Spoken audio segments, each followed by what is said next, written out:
Shalom, peuple de Dieu.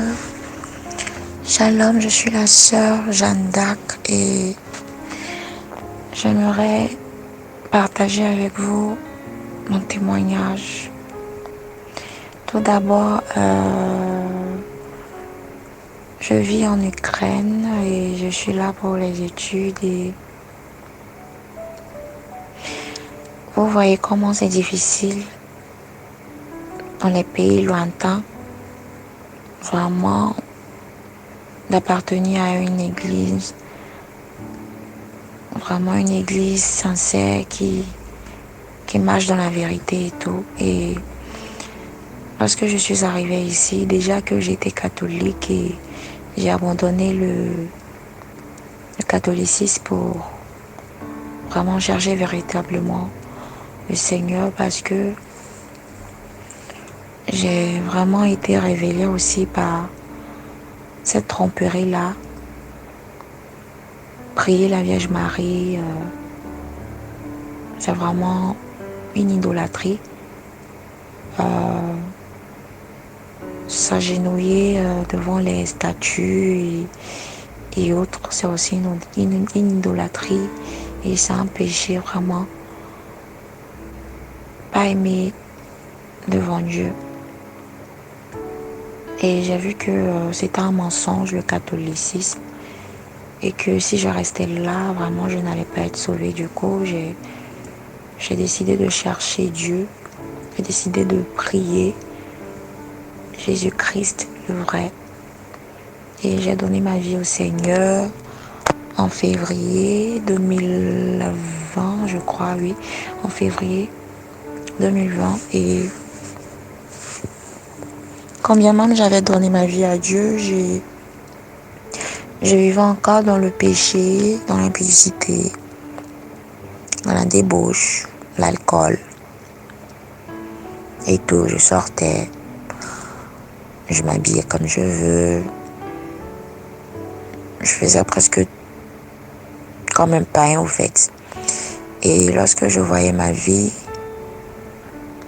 et que je regardais aussi, j'analysais ma marche chrétienne, que je regardais aussi la vie des parents, je ne voyais aucune différence. Il n'y avait aucune différence entre moi et eux. Et je me demandais si vraiment j'étais dans la vérité, si vraiment c'est ainsi que Dieu veut voir ses enfants. Et je me posais des questions et j'ai décidé vraiment de mettre ma conception à zéro, ma conception de voir les choses. Tout ce que j'ai pu apprendre depuis toute petite jusqu'à mon âge, tout ce que les pasteurs, tout ce qu'on m'a pu enseigner dans les églises et tout, j'ai vraiment décidé de les mettre à zéro, de m'abaisser, de me faire comme un petit enfant et aller au Seigneur. Et j'ai commencé à chercher le Seigneur dans les temps du jeûne et de prière. Plus j'évoluais, et pendant ma marche, j'ai reçu le Saint-Esprit et c'est lui au fait qui me conduisait petit à petit dans la vérité. Et le Saint-Esprit m'avait mis aussi à cœur de chercher vraiment une église. Parce que ce n'était pas bien aussi. C'est vrai que prier chez soi, c'est une bonne chose, mais il faudrait aussi aller à l'église les dimanches, louer le Seigneur, prier et tout.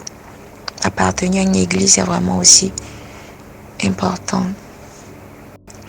Et un jour, j'avais rencontré deux frères en Christ qui vraiment m'ont interpellé et ont commencé à me parler de Jésus. Bon, ils m'évangélisaient un peu tout, on peut dire ça comme ça.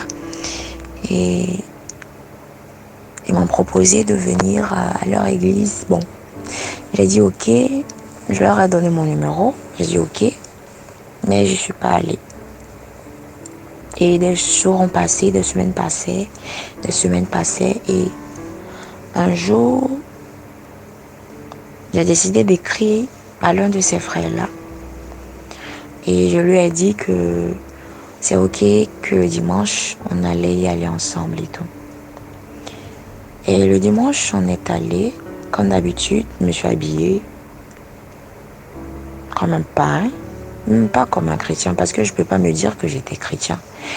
Parce qu'en moi, c'est vrai que j'étais chrétienne, je me disais chrétienne, mais il y avait quelque chose en moi qui disait que non, je n'étais pas chrétienne. Et j'étais habillée, maquillée, bien, et on est allé dans cette église. Et lorsqu'on est arrivé, j'observais tout autour de moi et je voyais qu'on n'était pas pareil. J'observais, je regardais le sien en Christ et je voyais qu'il y avait une très très grande différence entre eux et moi. Déjà sur leur physique. Déjà par rapport à leur physique. Elle portait de longues robes, elle se couvrait la tête, elle n'avait ni de bague, ni de chaîne, ni de boucle d'oreille, ni de maquillage, ni de cheveux, ni de tresses, rien. Et je me sentais sale et j'étais pas du tout à l'aise. Sincèrement, j'étais pas à l'aise et je voulais au fait partir. Parce que j'étais la seule différente dans la salle. Et j'avais honte. Et à la fin de la messe, bon, ils m'ont accueilli et tout. Et je suis rentrée à la maison. Et je ne savais pas que c'était le but du Seigneur, en fait. Je ne savais pas que c'était l'objectif du Seigneur. Vraiment, qui cherchait à me révéler des choses cachées que moi j'ignorais. Et lorsque je suis arrivée à la maison, je vous promets que les images repassaient dans ma tête et dans mon esprit. Je n'étais pas du tout tranquille. Je me demandais pourquoi, au fait. Pourquoi est-ce que il y a deux classes de chrétiens. Les chrétiens qui vraiment ne portent pas ceci, ne font pas cela. Et il y a aussi une autre classe qui font presque tout comme les païens. Et vraiment, je cherchais. J'ai décidé de faire un jeûne de 21 jours. À la fin de mon jeûne de 21 jours, je demandais à Dieu vraiment qu'est-ce qui se passait et pourquoi il y avait une telle différence sur certains chrétiens et sur d'autres. Et un jour, à la fin de mon jeûne, je suis tombée sur une vidéo sur YouTube, comme par hasard, sur un témoignage sur la sainteté. Et cette dame qui parlait, qui rendait son témoignage, vraiment a parlé de la sanctification de l'intérieur et de l'extérieur. Et moi, je ne connaissais que la sanctification de l'intérieur. Je ne savais pas que l'extérieur comptait aussi devant Dieu. Et elle parlait des mèches, elle a parlé des maquillages, de tout ce qu'on peut mettre sur notre corps qui n'est vraiment pas agréable à Dieu. Et lorsque j'ai fini d'écouter son témoignage, ça m'a vraiment choquée. J'avais du mal à croire. C'était difficile pour moi de croire à cela. Parce que cette phrase publique, cette phrase magique, cette phrase même que tout le monde connaît, Dieu ne regarde pas au corps, il ne regarde qu'au cœur, oui. Cette phrase-là était vraiment en moi et je doutais sur tout ce que j'avais entendu. Et j'ai ignoré totalement le témoignage de cette dame. J'ai pas voulu... Parce que pour moi, c'était une folie. Au fait, c'était une folie. Et au fur et à mesure, à chaque fois, je retombais sur les mêmes témoignages. À chaque fois, je retombais sur les mêmes témoignages. À chaque fois, je retombais sur les mêmes témoignages. Et un jour, je suis tombée sur un témoignage vraiment très fort. Et à la fin de ces témoignages-là, tout à coup, c'est comme si le Saint-Esprit m'avait saisi. Et j'ai commencé à arranger mes affaires. Et j'ai commencé à vraiment jeter tous les objets dont cette dame a parlé. Je vais un peu les citer. Elle avait parlé des maquillages, des perruques, des talons, des faux ongles, des boucles d'oreilles, des chaînes, des bagues et tout. Et j'avais décidé de tout les jeter. Et lorsque je l'ai fait, le lendemain encore, je suis retombée encore une fois sur un autre témoignage. Et à chaque fois que j'écoutais ce témoignage, c'est comme si je me sanctifiais. Je me débarrassais de ces choses vraiment qui n'étaient pas agréables à Dieu et tout. Je me sanctifiais, je jetais au fur et à mesure, petit à petit. Je n'avais pas totalement jeté la dernière fois parce que j'avais encore des objets que je ne savais pas. Et j'ai commencé à jeter. Et après ça, j'ai arrêté vraiment de jeter. J'avais gardé mes talons, j'avais gardé mes pantalons, j'avais gardé des tenues vraiment que je portais encore quand je me croyais chrétien, que je voyais en moi que je n'étais pas chrétienne, que je n'étais pas une. Oui, j'avais des tenues qui étaient encore là dans mon placard. Et j'avais arrêté pour un temps d'écouter les témoignages et tout.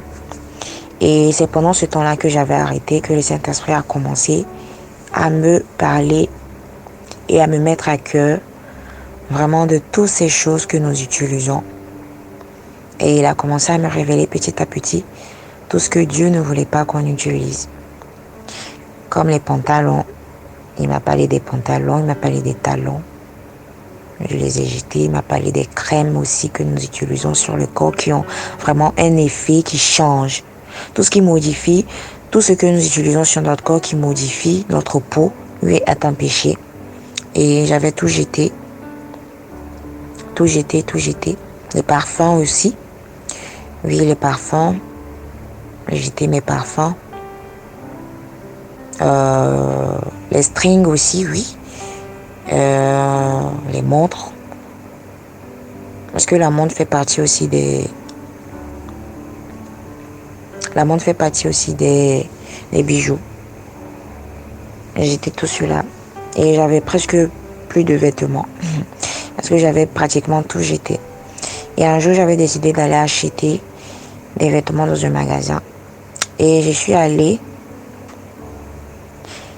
Et je suis tombée sur une jupe. J'avais regardé une jupe. Une jupe noire. Et lorsque j'avais regardé cette jupe, l'esprit m'a mis à cœur de ne pas la prendre. Mais je l'ai pris. Et lorsque je suis arrivée à la maison, je n'avais pas la paix. L'esprit me tenait à cœur de jeter cette jupe parce que cette jupe avait la forme d'une sirène.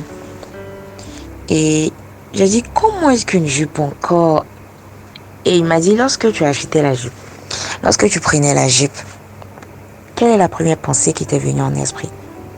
J'ai dit, sirène. Mais tu l'as prise? J'ai dit, oui, je l'ai prise. Et il m'a dit de la jeter. Et cette nuit-là même, j'ai jeté cette jupe. Waouh. Vraiment, Dieu, il est merveilleux. Dieu, il est merveilleux. Quand vraiment tu le cherches et que tu cherches vraiment ta délivrance, que tu es sincère, que tu veux vraiment vivre une vie de sanctification, vraiment marcher sincèrement avec lui, il te révèle des choses et il te montre des choses. Et je ne savais pas aussi que il y avait des versets bibliques qui appuyaient toutes ces choses. Je ne savais vraiment pas.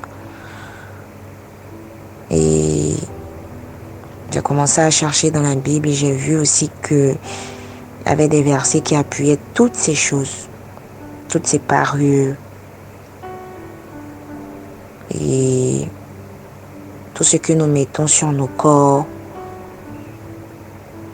Car notre corps est le temple du Saint-Esprit et il ne veut rien de souillé, car rien de souillé ne rentrera au ciel et tout. Nous devons vraiment conserver notre corps sain, car tout ce que nous mettons là sont des choses vraiment souillées, impures, que l'ennemi même prépare. Oui, des choses que l'ennemi même prépare, qu'on soit sous l'eau, Ce sont des choses vraiment sataniques, diaboliques. Et lorsque nous les mettons, Dieu n'est vraiment pas content de nous. Parce qu'on paraît sale. Sale et impur. Et lorsque nous les mettons aussi, le Saint-Esprit ne peut vraiment pas nous remplir totalement. Parce que c'est un esprit saint et il n'aime pas tout ce qui est souillé et impur. Et après cela, il y a eu un combat terrible en soi. Il y a eu un combat terrible un soir. Une nuit, j'avais fini de prier et l'esprit vraiment de Jézabel était venu réclamer quelque chose et je ne savais pas qu'est-ce qui se passait cette nuit-là. Mais j'ai été terriblement attaquée toute la nuit. Je ne faisais que prier, terriblement attaquée. Et pour moi-même, j'ai cru que j'allais mourir et tout. Et le lendemain, je demandais à Dieu qu'est-ce qui s'est passé cette nuit. Pourquoi est-ce que j'étais attaquée? Pourquoi? Qu'est-ce qui s'est passé? Qu'est-ce que j'avais? Et l'esprit m'a mis à cœur de vérifier encore de mes affaires si j'ai vraiment pas des objets qui appartenaient à cet esprit-là. Parce que tout ce que nous mettons sur nos corps sont liés à des esprits. Et si j'avais déjà commencé à les jeter, l'esprit savait que j'avais commencé à me débarrasser de ces choses-là qui l'appartenaient. Et donc du coup, puisqu'elle avait vu qu'il y avait encore quelque chose dans mes affaires qui l'appartenait, du coup, elle était venue peut-être m'achever, je ne sais vraiment pas. Elle était venue prendre quelque chose qui l'appartenait, soit peut-être mon âme, je ne sais pas, mais Dieu ne l'a pas voulu. Et le lendemain, je regardais dans mes affaires, j'ai fouillé dans mes affaires, j'ai vu que il y avait les outils pour les ongles, vernis et tout. Et c'est ce qu'elle était venue chercher. Et du coup, j'avais automatiquement vraiment regardé en profondeur tout ce que j'avais là encore. Et j'ai finalement tout jeté. Tout jeté sans rien laisser. Tout jeté. Et le lendemain, j'ai vraiment très bien dormi. Et le Saint-Esprit, après avoir médité la parole sur les parures, sur tout ce qu'on mettait sur notre corps et tout. Dans le livre de Timothée, je crois, où la parole déclare que les tresses aussi n'étaient pas vraiment agréables à Dieu. Tout type de tresse, peu importe les tresses que tu fais, que ce soit avec la mèche, avec tes cheveux naturels, le fait de tresser, le fait de natter sur une tresse, et ce n'est pas vraiment autorisé. La Bible a dit ni de tresse, pas de pantalon, pas de collier et tout. Et du coup, puisque je m'étais défrisé les cheveux, et le défrisant aussi, c'est vraiment interdit. Parce que tout ce qui modifie ce qui est naturel sur ton corps est un péché. Donc du coup, je me suis coupé les cheveux. Le Saint-Esprit m'a mis à cœur de me raser la tête. Et je me suis coupé les cheveux. Et puisque je ne devais pas laisser mes cheveux ainsi, donc du coup, je me voilais la tête. Parce que lorsqu'on doit être dans la présence de Dieu, lorsque tu pries, tu dois vraiment te couvrir la tête. Et ça aussi, c'est vraiment important. Tu dois te couvrir la tête avant de prier. Et je me couvrais la tête aussi avant de prier. Et après m'être vraiment dépouillée, après m'être vraiment libérée de toutes ces choses, de toutes ces souillures, ma vie de prière est tellement glorieuse. La présence du Saint-Esprit est vraiment très forte. Je sens même les anges dans ma chambre très souvent. Je sens même des présences angéliques dans ma chambre. Et plus rien n'est pareil. Et vraiment, je tiens aussi à cœur à conseiller mes frères en Christ et mes sœurs. C'est vraiment la vie de sanctification. Ce n'est pas seulement que le cœur. La vie de sanctification, ce n'est pas seulement que de s'abstenir du sexe, de s'abstenir de certains péchés, mais c'est de vraiment se consacrer corps, esprit, âme entièrement à Dieu. Vivre pour lui parce qu'il est mort pour nous à la croix, afin que tous ceux-là qui vivent par lui, grâce à lui, vivent pour lui. Parce que si nous vivons là aujourd'hui, c'est grâce à lui. Et nous devons vivre pour lui, car nous appartenons à Dieu. Il est notre créateur, nous sommes ses créatures. Et si nous respirons aussi, c'est grâce à lui, car le souffle lui appartient. Et nous devons vraiment l'honorer par notre corps et honorer aussi son sacrifice à la croix, honorer son sang qu'il a versé pour nous. Car ce qu'il a fait vraiment pour nous est un grand trésor, Et nous ne devons pas vraiment prendre notre salut, le salut qu'il nous a donné, le salut vraiment qu'il a donné pour nous par sa souffrance. Nous ne devons pas vraiment la prendre à la légère. C'est un grand cadeau que vraiment le monde n'a vraiment pas conscience de celui-là et nous devons vraiment vivre pour lui, se donner à lui entièrement, corps, âme, esprit. Et d'autres diront que c'est difficile. Oui, moi aussi ça a été difficile pour moi, mais avec Dieu nous ferons des exploits et tout est possible avec Christ. Dieu même nous donne la force de le faire. Et il a dit dans sa parole aussi que mes brebis entendent ma voix et me suivent, mes brebis. Ceux-là qui sont vraiment ses enfants, lorsqu'il leur parle, ils obéissent, ils obéiront. Et peu importe ce que les gens vont te dire, peu importe ce que les hommes de Dieu vont te dire, c'est vrai, il faut aussi écouter, mais il ne faut pas tout prendre. Il ne faut pas prendre et croire à tout ce qu'on te dit. Il faut aussi vraiment chercher à questionner le Saint-Esprit, car lui, il a la connaissance de tout. Lui, il sait ce qu'on doit faire. Il a la vérité sur toutes choses. Il sait toutes choses et il est le seul à savoir ce qui est bon pour nous, ce qui est meilleur ici pour nous. Car nous sommes ici sur cette terre, nous sommes de passage, la Bible même le dit. Nous sommes des étrangers ici-bas et nous ne sommes pas destinés à vivre éternellement ici. Le monde passera et nous ne devons pas nous attacher aux choses du monde, car toutes ces choses périront de toutes les façons. Toutes ces choses périront et nous devons vraiment travailler pour notre salut, c'est ce qui compte. Parce que l'âme, elle est éternelle et le corps, lui, elle est mortel. Le corps, lui, périt, mais l'âme est éternelle. Et nous devons vraiment prendre cette voie étroite-là. Ce chemin que peu la trouvent, ce chemin étroit, ce chemin qui est vraiment compliqué, difficile. Nous devons vraiment nous efforcer, car la Bible déclare, efforce-toi. Efforçons-nous de passer par ce chemin étroit-là. Efforçons-nous, car la voie large, elle mène vraiment à la perdition. Et nous voyons aujourd'hui que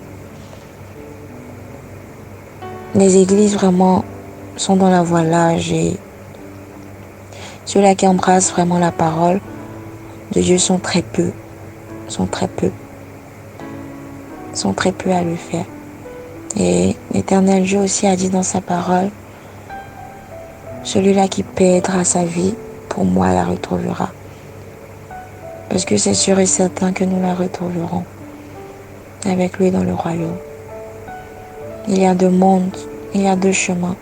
Le chemin de la vérité, le chemin de la perdition. Le chemin de la lumière, le chemin des ténèbres. Le chemin de la vie, le chemin de la mort. Et il va falloir vraiment choisir qui est-ce que vous voulez suivre, le monde ou Dieu. Perdre tout, suivre Dieu, avoir le salut, ou mourir, vivre dans le monde, ou vraiment périr à l'enfer. Parce que l'âme, elle est éternelle.